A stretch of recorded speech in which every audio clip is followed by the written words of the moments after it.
ನಮಸ್ಕಾರ. ಆಹಾರ, ಆರೋಗ್ಯ, ಅಧ್ಯಾತ್ಮ ಈ ಸಂಸ್ಕಾರದ ಬೆಳಕಿಗೆ ತಮ್ಮೆಲ್ಲರಿಗೂ ಸ್ವಾಗತ, ಸುಸ್ವಾಗತ. ಇವತ್ತು ನಮ್ಮೊಂದಿಗೆ ಇದ್ದಾರೆ ಪದ್ಮಶ್ರೀ ಡಾಕ್ಟರ್ CR ಚಂದ್ರಶೇಖರ್ ಅವರು. ಅವರು ಅತ್ಯಂತ ಸುಪ್ರಸಿದ್ಧ ನಮ್ಮ ನಾಡಿನ ಹೆಮ್ಮೆಯ ಸೈಕ್ಯಾಟ್ರಿಸ್ಟ್ ಅಂತಂದ್ರೆ ಮಾನಸಿಕ ತಜ್ಞರಾಗಿ, ಲೇಖಕರಾಗಿ, ನೂರಾರು ಪುಸ್ತಕಗಳ ಕರ್ತೃ ಆಗಿ, ಪ್ರೆಸ್ಟೀಜಿಯಸ್ ನಿಮ್ಹ್ಯಾನ್ಸ್ನಿಂದ ಅಧೀಕ್ಷಕರಾಗಿ ನಿವೃತ್ತಿ ಹೊಂದಿ ಅವರು ಈಗ ತಮ್ಮ ಪ್ರವೃತ್ತಿಯಾದಂಥ ಸಮಾಜ ಸೇವೆಯನ್ನ ಮುಂದುವರಿಸ್ಕೊಂಡು ಬಂದಿದ್ದಾರೆ.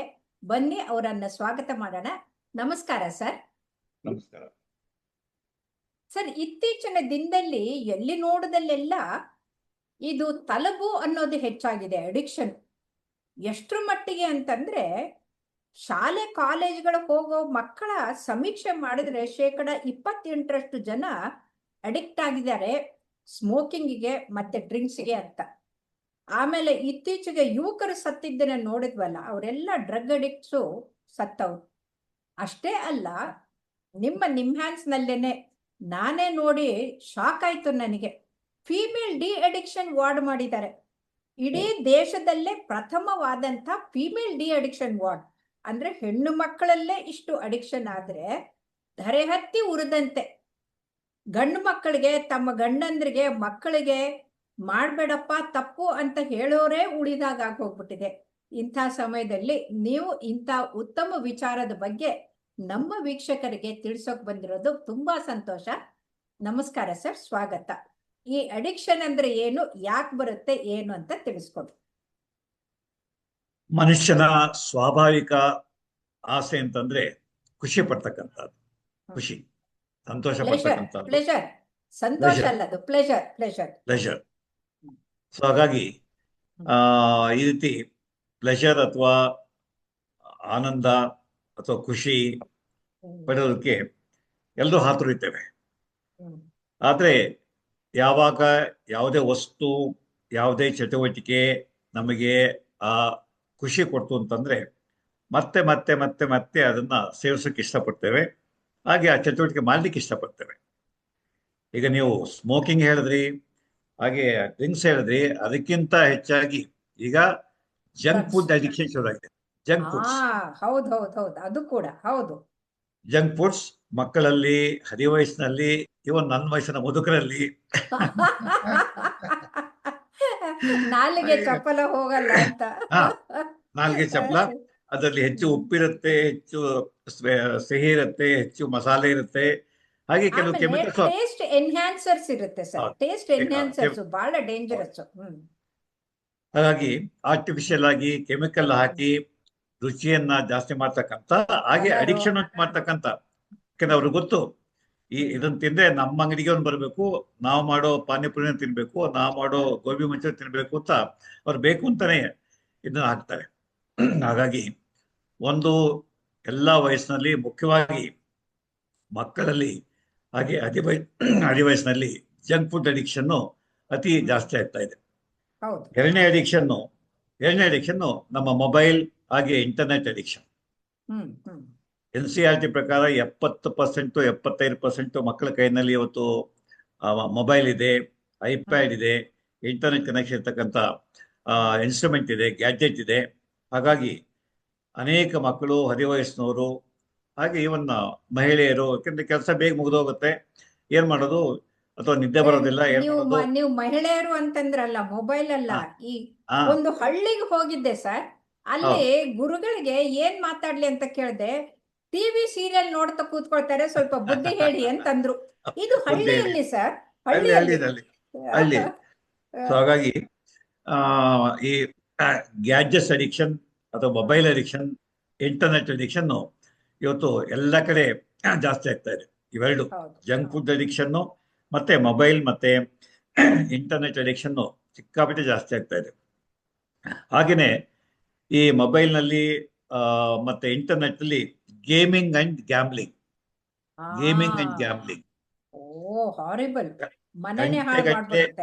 ಯಾಕಂದ್ರೆ ಅವರೇ ಸಾಲ ಕೊಡ್ತಾರ್ರಿ, ಗೆಲ್ಲು ಅಂತ, ಒಂದ್ ಆಟ, 2 ಆಟ, 3 ಆಟ ಗೆಲ್ಲಿಸ್ಬಿಡ್ತಾರೆ. ಅವನು 10,000 ಬಂತಿಗೆ 20,000 ಬಂತು, ಆಡು ಆಡು ಆಡು ಅಂತ ಹೇಳಿ ಆಮೇಲೆ ಸೋಲಿಸ್ತಾ ಹೋಗ್ತಾರೆ. ಅಲ್ಲ, ಆಮೇಲೆ ಆ 20 ಲಕ್ಷ ಪಾಂಡವರನ್ನೇ ಬಿಟ್ಟಿಲ್ಲ ಬಿಟ್ಟಿಲ್ಲ.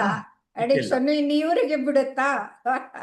ಸೊ ಹಾಗಾಗಿ ಎಲ್ಲ ನಮ್ಮ ಸಿನಿಮಾ ನಟರು ಮತ್ತೆ ಸ್ಪೋರ್ಟ್ಸ್ ಹೀರೋಯಿನ್ಗಳು ಬಂದು ಆಡಿ ಎಲ್ಲ ಆಡಿ ಆಡಿ ಎಲ್ಲ ರಮ್ಮಿ ಆಡಿ ಅಡ್ವರ್ಟೈಸ್ಮೆಂಟ್. ಹೌದು ಅವ್ರು ಕೋಟಿ ಗಟ್ಟಲೆ ದುಡ್ಡಿಸ್ಕೊಳ್ತಾರೆ. ಮತ್ತೆ ಹೌದು. ಅವರು ಅಡಿಕ್ಟ್ ಆಗಿರ್ತಾರೆ. ಹಾಗಾಗಿ ಸರ್ ಅವರು 10 ಕೋಟಿ ತಗೊಳ್ತಾರೆ ಸರ್ ಹೌದ್ರಿ ಅಡ್ವರ್ಟೈಸ್ಮೆಂಟ್ ಗೆ. 10 ಕೋಟಿ ಹೌದು. ತಗೊಂಡು ಹಾ, ಈ ಹೌದು. 10 ಕೋಟಿ ಅಲ್ಲ 100 ಕೋಟಿ ಜನರನ್ನ ಹಾಳು ಮಾಡೋದು. ಹಾಳು ಮಾಡ್ತಾರೆ. ಅದನ್ನ ನಿಲ್ಸೋದಿಕ್ಕೆ ಸರ್ಕಾರ ಪ್ರಯತ್ನ ಪಟ್ಟು ಕೂಡ ಆಗ್ತಾ ಇಲ್ಲ. 15 ವರ್ಷ ಕೆಳಪಟ್ಟಿನ ಮಕ್ಕಳಿಗೆ ಮೊಬೈಲ್ ಕೊಡಬಾರ್ದು ಅಥವಾ ಇಂಟರ್ನೆಟ್ ಕನೆಕ್ಷನ್ ಇರ್ತಕ್ಕಂಥದ್ದನ್ನ ಇಂಪ್ಲಿಮೆಂಟ್ ಮಾಡೋದು ಹೇಗೆ? ನಮ್ಮ 140 ಕೋಟಿ ಜನ ಇರ್ತಕ್ಕಂಥ ಬೃಹತ್ ದೇಶದಲ್ಲಿ ಯಾರು ಇಂಪ್ಲಿಮೆಂಟ್ ಮಾಡ್ತಾರೆ? ಹಾಗಾಗಿ ತಂದೆ ತಾಯಿ ಮಾಡ್ಬೇಕು ಸರ್. ಆಮೇಲೆ ಈಗ ಕಳೆದ ಒಂದು ತಿಂಗಳು 4 ಜನ ಹುಡುಗಿಯರು ಎಷ್ಟು 15-16 ವರ್ಷ 20 ಲಕ್ಷ 30 ಲಕ್ಷ ಕಳ್ಕೊಂಡು ಅಪ್ಪ ಅಮ್ಮ ಮನೆ ಮಟ್ಟ ಮಾಡ್ಕೊಂಡಿದ್ದಾರೆ. ಯಾಕಂದ್ರೆ ಅಲ್ಲ ಧಮಕಿ ಸರ್, ಹಾಕ್ತಾರೆ. ನಾವು 46 ವರ್ಷ ಸರ್ವಿಸ್ ಮಾಡಿದ್ರು ಹಾ. ಕೂಡ ಅಷ್ಟು 15 ಲಕ್ಷ ಇರಲ್ಲ. ಅದ್ ಇರಲ್ಲ ಹೆಂಗೆ? ಇರಲ್ಲ ಅಯ್ಯಪ್ಪ ದೇವ್ರೆ. ಇರಲ್ಲ. ಆಮೇಲೆ ಚಟ ಬಂತು ಅಂತಂದ್ರೆ ಏನಾದ್ರೂ ಮಾಡಿ ತಾಯಿ ಒಡವೆ ಕತ್ಕೊಂಡು ಹೋಗ್ತಾರೆ, ಇಲ್ಲ ಮನೆಯ ವಸ್ತುಗಳನ್ನ ಕತ್ಕೊಂಡು ಹೋಗ್ತಾರೆ, ಮಾರ್ತಾರೆ, ದುರಂತ ಆಡ್ತಾರೆ. ಇದು ಇನ್ನೊಂದು ಬಹಳ ಅಪಾಯಕಾರಿಯಾದಂತ ಪ್ರವೃತ್ತಿ. ಈಗ ನೋಡಿ, ಯಾವುದೇ ಕಾಲೇಜಿಗೆ ಹೋಗಿ ಯಾವುದೇ ಶಾಲೆಗೆ ಹೋಗಿ ಸಾಲ ಕೂತಿರ್ತಾರೆ, ಒಬ್ರು ಮಾತಾಡೋದಿಲ್ಲ, ಎಲ್ಲ ಮೊಬೈಲ್ ನೋಡ್ತಾ ಕೂತಿರ್ತಾರೆ. ಹೌದು ಸರ್. ಸರ್ ಕ್ಲಾಸ್ ಅದು ರೂಮ್ ನೋಡಿದಾಗ ನನಗೆ ನೆನಪಾಗುತ್ತೆ ಸರ್, ಗಾಂಧಿದು 3 ಮಂಗಗಳಿದ್ವಲ್ಲ, ಕೆಟ್ಟದ್ನ ಕೇಳಬೇಡ, ಕೆಟ್ಟದನ್ನ ನೋಡ್ಬೇಡ, ಕೆಟ್ಟದ್ನ ಆಡ್ಬೇಡ ಅಂತ.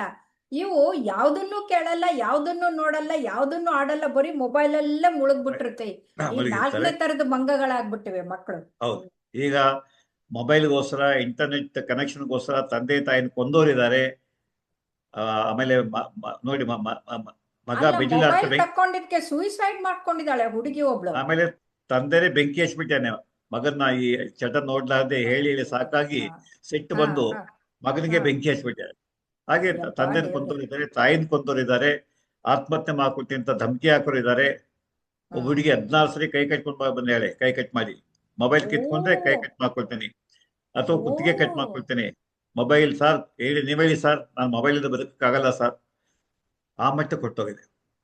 ಇದ್ರ ಜೊತೆಗೆ ಈ 3 ಹೊಸದಾಗಿ ಯಾವುದು food addiction, junk food addiction, ಆಮೇಲೆ ಮೊಬೈಲ್ ಅಂಡ್ ಗ್ಯಾಜೆಟ್ ಅಡಿಕ್ಷನ್, ಜೊತೆಗೆ ಗೇಮಿಂಗ್ ಅಂಡ್ ಗ್ಯಾಮ್ಲಿಂಗು, ಅದ್ರ ಜೊತೆಗೆ ಡ್ರಗ್ ಅಡಿಕ್ಷನ್, ಪಾರ್ಟಿ ಮಾಡೋದು, ಆಮೇಲೆ ಇವೆಲ್ಲ ಸ್ಮೋಕಿಂಗು, ಮತ್ತೆ ಡ್ರಿಂಕಿಂಗು, ಮತ್ತೆ ಡ್ರಗ್ಸ್.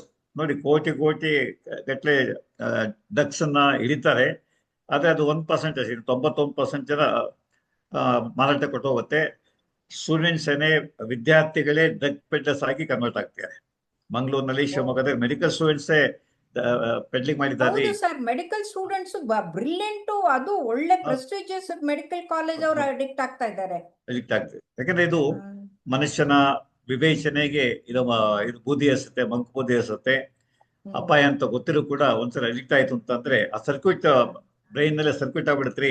ನಾನು ಸ್ಮೋಕ್ ಮಾಡಿದ್ರೆ ಖುಷಿ ಆಯ್ತು, ಸ್ಮೋಕ್ ಮಾಡ್ಲೇಬೇಕು. ಗಾಂಜಾ ಸೇತೆ ಖುಷಿ ಆಯ್ತು, ನನಗೆ ಒಳ್ಳೆ ಭ್ರಮೆಗಳು ಬಂದ್ವು, ಆಕಾಶದಲ್ಲಿ ತೇಲಾಡ್ತಾ ಇದ್ದೆ, ರಂಬೆ ವರ್ಷದಲ್ಲಿ ಡಾನ್ಸ್ ನೋಡ್ತಾ ಇದ್ದೆ, ಕಾಣಿಸ್ತಾ ಇತ್ತು, ಸೇರಬೇಕು.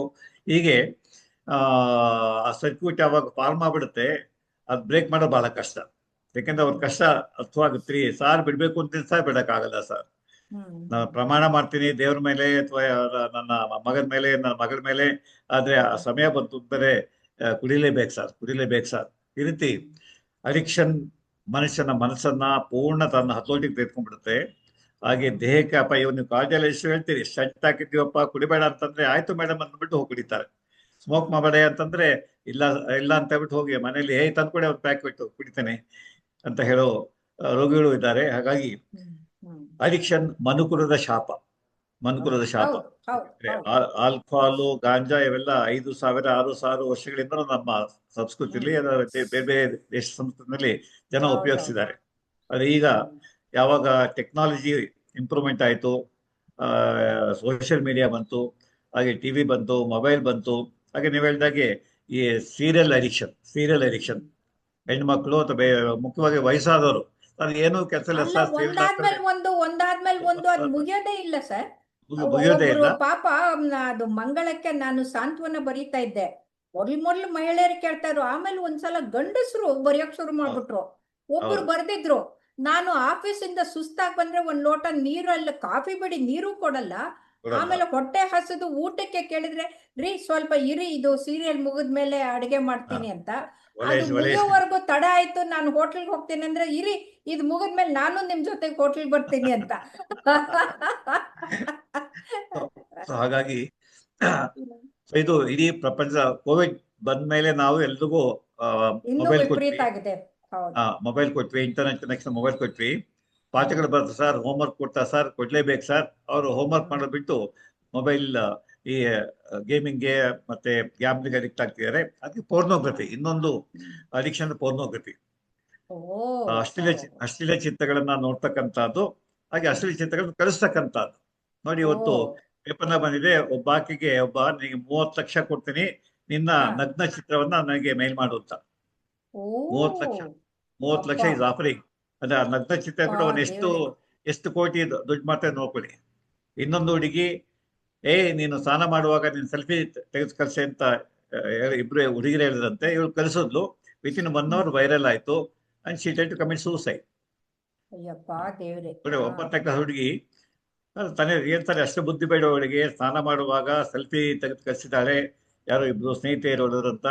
ಅದರ ಅಪಾಯ ಗೊತ್ತಿಲ್ಲ ಅವಳಿಗೆ. ನೋಡಿ, ಈಗ ಊರೆಲ್ಲ ವೈರಲ್ ಆಯ್ತು, ಜನ ಇವಳು ನೋಡಿ ನಗಕ್ಕೆ ಶುರು ಮಾಡ್ತು ಅಂತಂದ್ರು. ಆಮೇಲೆ ಇವಳು ಆತ್ಮಹತ್ಯೆಗೆ ಪ್ರಯತ್ನ ಪಟ್ಟು ಹೆಂಗೋ ಬದುಕಿಸಿದ್ವಿ, ಕರ್ಕೊಂಡ್ಬಂದಿದ್ದೇವೆ, ನೀವು ಬುದ್ಧಿ ಹೇಳಿ ಸರ್ ಅಂತ. ಇದು ನಾನು ಪ್ರತಿ ದಿವಸ ನಮ್ಮ ಸಮಾಧಾನದಲ್ಲಿ ಅಡಿಕ್ಷನ್ ಇರ್ತಕ್ಕಂಥ ವ್ಯಕ್ತಿಗಳು ಅಟ್ಲೀಸ್ಟ್ ಇಬ್ಬರಾದ್ರೂ ಇರ್ತಾರೆ. 40 ಜನದಲ್ಲಿ 2-3 ನಮ್ಮ ಚಿಕ್ಕ ಸೆಂಟರ್ನಲ್ಲಿ. ಇನ್ನು ನಿಮ್ಮ ಹಾಸ್ಟೆಲ್ಲಿ 100 ಜನ ಅಲ್ಲ, ಶಟ್ ಕ್ಲಿನಿಕ್ ಅಂತ ಮಾಡಿದ್ದಾರೆ.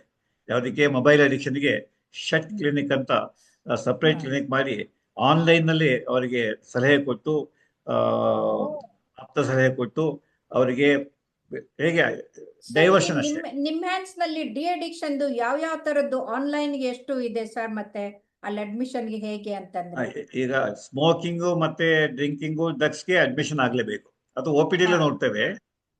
ಮನುಷ್ಯನಿಗೆ, ವ್ಯಕ್ತಿಗೆ ಬಿಡಬೇಕು ಅಂತ ನಿಜವಾದ ಆಸೆ ಇತ್ತು ಅಂತಂದ್ರೆ, ಮನೆಯವರು ನಾವು ಕಂಟ್ರೋಲ್ ಮಾಡ್ತೀವಿ ಸರ್, ಅವನು ಸೇದ್ದೇ ಇರುವಾಗೆ ಕುಡಿದೇ ನೋಡ್ಕೊಳ್ತೀವಿ ಅಂತಂದ್ರೆ OPD ಟ್ರೀಟ್ಮೆಂಟ್ ಸಾಕು. ಇನ್ ಕೆಲವು ಸತಿ ಮನೆ ಯಾರ ಮಾತು ಕೇಳಲ್ಲ, ಅವರು ಹೋಗೆ ಅಂತ ನೋಡ್ಕೊಂಡು ಹೋಗ್ತಾರೆ, ಎಲ್ಲರೂ ಹೊಡೆಯಕ್ಕೆ ಹೋಗ್ತಾರೆ. ಕುಡಿಲೇಬೇಕು, ಸೇರ್ಲೇಬೇಕು, ಹೊರಗಡೆ ಹೋಗ್ಲೇಬೇಕು. ಹಾಗಾಗಿ ಯಾವಾಗ ಈ ಮಟ್ಟಕ್ಕೆ ಹೋಗುತ್ತೆ ಅವಾಗ ಅಡ್ಮಿಷನ್ ಬೇಕಾಗುತ್ತೆ. ಈಗ ಮೊದಲು ಮೇಲ್ 30 ಬೆಡ್ ಇದ್ರಿ, ಈಗ 100 ಬೆಡ್ ಆಗಿದೆ. ಅದು ಏನಕ್ಕೂ ಸಾಲದು. ಇಡೀ ಬೆಂಗಳೂರಿನಲ್ಲಿ ಖಾಸಗಿಯಾಗಿ ಅನೇಕ ಡಿ ಅಡಿಕ್ಷನ್ ಸೆಂಟರ್ಗಳು ಮಶ್ರೂಮ್ ತರ ಹೊತ್ಕೊಂಡಿವೆ. 10,000 ಕೊಡಿ, ನಿಮ್ಮ ಮಗನ್ ಸೇರಿಸಿ ಅವನ್ನ ಕ್ಲೀನ್ ಮಾಡಿ ಕಳಿಸ್ಬಿಡ್ತೇವೆ, ನಿಮ್ ಗಂಡನ್ ಸೇರಿಸಿ 15,000 ಕೊಡಿ, ಕ್ಲೀನ್ ಮಾಡಿ ಕಳಿಸ್ಬಿಡ್ತೇವೆ. ಅಲ್ಲಿ ಏನು ಮಾಡ್ತಾರೆ, ಕೂಡ ಹಾಕ್ತಾರೆ, ಹೊಡೆದು ಬಡದು ಹೆದರಿಸಿ 1 ತಿಂಗಳು ಇಟ್ಕೊಂಡು ಕಳಿಸ್ಬಿಡ್ತಾರೆ. ಇದನ್ನ ಎಲ್ಲ ಪೊಲೀಸ್ನವ್ರು ಲಂಚ ಕೊಟ್ಟು ಲೈಸೆನ್ಸ್ ಇಲ್ಲ ಅಂತ, ಲೈಸೆನ್ಸ್ ರಿನ್ಯೂ ಮಾಡೋದಿಲ್ಲ. ಹಾಗೆ ಯಾವ ಡಾಕ್ಟರ್ ಕರೆಯೋದಿಲ್ಲ ಅವರು. ಯಾವ ಡಾಕ್ಟರ್ ಬಂದು ಅಲ್ಲಿ ರೋಗಿಗಳಿಗೆ ಉಪಚಾರ ಮಾಡೋದಿಲ್ಲ. ಸುಮ್ಮನೆ ಕೂಡ ಹಾಕೋದು, ಊಟ ಹಾಕೋದು. ಆಮೇಲೆ 1 ತಿಂಗಳಾದ್ಮೇಲೆ ಮತ್ತೆ ಏನಾದ್ರು ಕುಡಿತು ಅಂತಂದ್ರೆ ಜೋಕೆ ಅಂತ ಹೆದರಿಸಿ ಬೆರೆಸಿ ಕಳಿಸ್ಬಿಡೋದು. ಹಾಗಾಗಿ ಮತ್ತೆ ಎಲ್ಲಾ ಮೆಡಿಕಲ್ ಕಾಲೇಜ್ನಲ್ಲಿ ಡಿ ಅಡಿಕ್ಷನ್ ಸೆಂಟರ್ಗಳು ಓಪನ್ ಆಗಿವೆ. ವಿಕ್ಟೋರಿಯಾ ಆಗ್ಬೋದು, ಸೆಂಟ್ ಜಾನ್ಸ್ ಆಗ್ಬೋದು, ಅಥವಾ ಮಾರ್ತಾಸ್ ಆಗ್ಬೋದು, ಎಲ್ಲಾ ಹಾಸ್ಪಿಟಲ್ಗಳಲ್ಲೂ ಡಿ ಅಡಿಕ್ಷನ್ ಸೆಂಟರ್ಗಳು ಓಪನ್ ಆಗಿವೆ. ಎಲ್ಲಾ ಕಡೆ ರಶ್. ಯಾಕೆಂತಂದ್ರೆ ಟ್ರೀಟ್ಮೆಂಟ್ ಕೊಡ್ತು ಅಂತಂದ್ರೆ ರಿಲ್ಯಾಪ್ಸ್ ರೇಟ್ ವೆರಿ ಹೈ. ಯಾವುದೇ ಅಡಿಕ್ಷನ್ಗೆ ರಿಲ್ಯಾಪ್ಸ್ ರೇಟ್ ವೆರಿ ಹೈ. ಒಂದು 20% ಇಂದ 50% ರಿಸಲ್ಟ್ ಬರ್ತದೆ ಅಷ್ಟೇ. ಅದು ತಾತ್ಕಾಲಿಕ. 1 ತಿಂಗಳು, 2 ತಿಂಗಳು ಬಿಡ್ತಾರೆ, 3 ತಿಂಗಳು ಬಿಡ್ತಾರೆ. ಯಾಕಂದ್ರೆ ಬರೀ ಟ್ರ್ಯಾಂಕ್ಯುಲೈಸರ್ಸ್. ಯಾಕಂದ್ರೆ ಯಾವುದೇ ಆಂಟಿಡೋಟ್ ಇಲ್ಲ ರೀ. ಫುಡ್ ಅಡಿಕ್ಷನ್ಗಾಗ್ಲಿ ಅಥವಾ ಮೊಬೈಲ್ ಅಡಿಕ್ಷನ್ಗಾಗ್ಲಿ, ಇಲ್ಲ ಯಾವುದೇ ಅಡಿಕ್ಷನ್ಗೆ ಆಂಟಿಡೋಟ್ ಯಾವುದೂ ಇಲ್ಲ.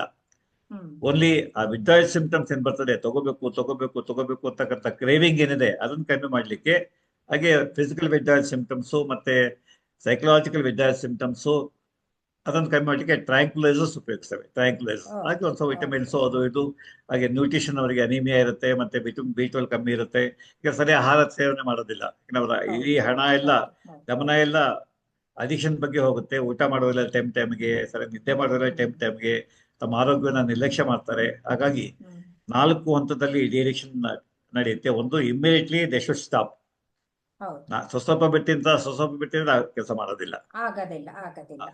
ನೆನ್ನೆ ಕುಡಿದಿದ್ದೆ, ಇವತ್ತು ಕುಡಿಯೋದಿಲ್ಲ. ನೆನ್ನೆ ಪಾನಿಪುರಿ ತಿಂದಿದ್ದೆ, ಬೆಳಿಗ್ಗೆ ಸಾಯಂಕಾಲ ಇವತ್ತಿಂದ ಪಾನಿಪುರಿ ತಿನ್ನಲ್ಲ, ಇವತ್ತಿಂದ ನಾನು ಮೊಬೈಲ್ ಉಪವಾಸ ಮಾಡ್ತೇನೆ ಅಂತ ಅವ್ರು ನಿರ್ಧಾರ ಮಾಡಬೇಕು. ಹಾಗೆ 10 ದಿವಸ ವಿಡ್ರಾಲ್ ಸಿಂಪ್ಟಮ್ಸ್ ಇರುತ್ತೆ, ಮ್ಯಾಕ್ಸಿಮಮ್ 10 ದಿವಸ ಚಡಪಡಿಸುತ್ತೆ ಮನಸ್ಸು. ತೆಗೆದ್ಕೊಂಬೋಣ ಹೋಗೋಣ, ದುಡ್ಡು ಕೊಡೆ ಅಂತ ಹೇಳಿ ಚಡಪಡಿಸ್ಬಿಡ್ತಾರೆ. ಹಾಗೆ ಸಿಟ್ಟು, ಕೋಪ ಮತ್ತೆ ಒಂದು ಭ್ರಮೆಗಳು ಬರಕ್ಕೆ ಶುರುವಾಗುತ್ತೆ. ಇದೊಂದು ಬೇಕಂದ್ರೆ ಸೈಕೋಟಿಕ್. ಯಾರೋ ಕರೀತಾ ಇದ್ದಾರೆ, ನಾನು ಹಣ ಎಲ್ಲ ಕಿತ್ಕೊಂಡು ಹೋಗ್ಬಿಟ್ಟಾರೆ, ನಾನು ರಕ್ಷಣೆ ಮಾಡಿದ ಕೂಗಾಡ್ತಿರ್ತಾರೆ, ಕಿಚ್ಚಾಡ್ತಿರ್ತಾರೆ, ಅಥವಾ ವಿಜುವಲೈಸೇಷನ್ ಮೂಲ ಯಾರೋ ನಿಂತ್ಯಾರೆ, ಅವ್ರು ಮಚ್ಚಿಟ್ಕೊಂಡು ನಿಂತು ಬಂದ್ಬಿಟ್ಟೆ ನಾವೊಬ್ಬ ಕುದ್ದಾಕೋದಕ್ಕೆ ಅವ್ನು ಓಡಿಸಿ ಸೈಕಾಟಿಕ್ ಸಿಂಪ್ಟಮ್ಸ್ ಬಂದ್ಬಿಡುತ್ತೆ. ಹಾಗಾಗಿ ಮತ್ತೆ even they can become violent. ವಸ್ತುಗಳನ್ನ ಹಾಳು ಮಾಡ್ತಾರೆ, ತಾಯಿನ ತಂದೆನ ಸಾಯಿಸಿದವ್ರನ್ನು ನಾನು ನೋಡಿದ್ದೀನಿ ಸರ್. ವಸ್ತುಗಳನ್ನ ಮೊಬೈಲ್ ಹೊಡೆದಾಕ್ತಾರೆ, ಟಿವಿ ಹೊಡೆದಾಕ್ತಾರೆ, ಅಥವಾ ಯಾವುದೇ ವಸ್ತು ಸಿಕ್ತು ಅಂತಂದ್ರೆ ಹೊಡೆದಾಗ್ತಾರೆ. ಯಾಕಂದ್ರೆ ಅಗ್ರೆಷನ್ ಅಷ್ಟು ಮಟ್ಟಿಗೆ ಬರ್ತದೆ, they can control their aggression. ಹಾಗಾಗಿ ಫಸ್ಟ್ ಸ್ಟೇಜ್ ನಲ್ಲಿ ಸಡನ್ ಸ್ಟಾಪೇಜು, ಆಮೇಲೆ ವಿತ್ಡ್ರಾಲ್ ಸಿಂಪ್ಟಮ್ಸ್ ಅನ್ನ ಮ್ಯಾನೇಜ್ ಮಾಡಬೇಕು. ಸೆಕೆಂಡ್ ಸ್ಟೇಜ್ ನಲ್ಲಿ ಅವರಿಗಿರ್ತಕ್ಕಂಥ ದೈಹಿಕ ಕಾಯಿಲೆಗಳನ್ನ ಗುರುತಿಸಿ ಅದಕ್ಕೆ ಟ್ರೀಟ್ಮೆಂಟ್ ಕೊಡಬೇಕು. ಹಾಗೆ depression is one of the cause for addiction. ಯಾಕಂದ್ರೆ ಯಾವುದೋ ಕಾರಣಕ್ಕೆ ಬೇಜಾರಾಗಿರುತ್ತೆ, ಯಾವುದೋ ಕಾರಣಕ್ಕೆ ನಿರಾಶೆ ಆಗಿರುತ್ತೆ, ಯಾವುದೋ ಕಾರಣಕ್ಕೆ ಹತಾಶೆ ಆಗಿರುತ್ತೆ. ಕುಡಿದಾಗ ಖುಷಿ, ಗೇಮಿಂಗ್ ಆಡಿದಾಗ ಖುಷಿ. ನಾನು ಫೇಲ್ ಆಗಿದ್ದೇನೆ, ಬೇಜಾರಾಗ್ಬಿಟ್ಟಿದೆ, ಗೇಮಿಂಗ್ ಆಡಿ ಖುಷಿ ಪಡ್ತಾನೆ. ಹಾಗಾಗಿ depression is the most common cause of addiction and result of addiction. ಅಡಿಕ್ಷನ್ಗೆ ಕಾರಣ ಡಿಪ್ರೆಷನ್. ಹಾಗೆ ಅಡಿಕ್ಷನ್ ಆದ್ಮೇಲೆ ಮತ್ತೆ ಡಿಪ್ರೆಷನ್ ಬರುತ್ತೆ. ಅಂದ್ರೆ ಡಿಪ್ರೆಷನ್ ಇಂದ ಅಡಿಕ್ಷನ್, ಅಡಿಕ್ಷನ್ ಇಂದ ಡಿಪ್ರೆಷನ್. ಹಾಗಾಗಿ ಅವರಿಗೆ ಧನ್ಯವಾದಗಳು ಸರ್, ತುಂಬಾ ಧನ್ಯವಾದಗಳು. ಇಷ್ಟು ವಿವರವಾಗಿ ಹೇಳ್ಕೊಟ್ಟಿದ್ದೀರಿ. ಬಹುಶಃ ನಮ್ಮ ವೀಕ್ಷಕರು ಇದರಿಂದ ಕಲಿತು ತಮ್ಮ ಮಕ್ಕಳನ್ನ ಹತೋಟಿಯಲ್ಲಿ ಇಟ್ಕೊಂಡು, ಮೊದಲೇ ಅದು ಪ್ರಿವೆನ್ಷನ್ ಅಂತಂದ್ರೆ ಅವ್ರಿಗೆ ಅದು ಕೊಡದೇ ಇರೋದನ್ನೇ ಒಂದು ಕಲ್ತ್ಕೊಂಡ್ಬಿಟ್ರೆ ಅದು ಒಳ್ಳೇದು ಅಂತ ಹೇಳ್ತಾ. ಇವತ್ತು ಗುಜರಾತ್ ನಲ್ಲಿ ಒಬ್ಬ 4 ಜನ ಬೌನ್ಸರ್ಸ್ ನ ಮಗಳಿಗೆ ಅಪಾಯಿಂಟ್ ಮಾಡಿದ್ದಾನೆ. ಅವಳು ಮೊಬೈಲ್ ಮುಟ್ಟಿರೋ 4 ಜನ ಬೌನ್ಸರ್ಸ್ ನ 50,000 ರೂಪಾಯಿ ಸಂಬಳ. ಇವತ್ತು ಪೇಪರ್ ನಲ್ಲಿ ಮೊಬೈಲ್ ಅಡಿಕ್ಷನ್ ಅಂತ ಅವಳು 16 ವರ್ಷ ಹುಡುಗಿ ಹೇಳಿದ್ ಕೇಳಲಿಲ್ಲ. ಇವತ್ತು 4 ಜನ 24 ಗಂಟೆ ಕಾವಲು, ಅವಳಿಗೆ ಕಾವಲು ಮೊಬೈಲ್ ಉಪಯೋಗಿಸಿರುವಾಗೆ. ಆ ಮಟ್ಟಕ್ಕೆ ಯಾವ ಸ್ಥಿತಿ ಬಂತು ನೋಡಿ ಅಂತ. ನಮಸ್ಕಾರ ಸರ್. ನಮಸ್ಕಾರ.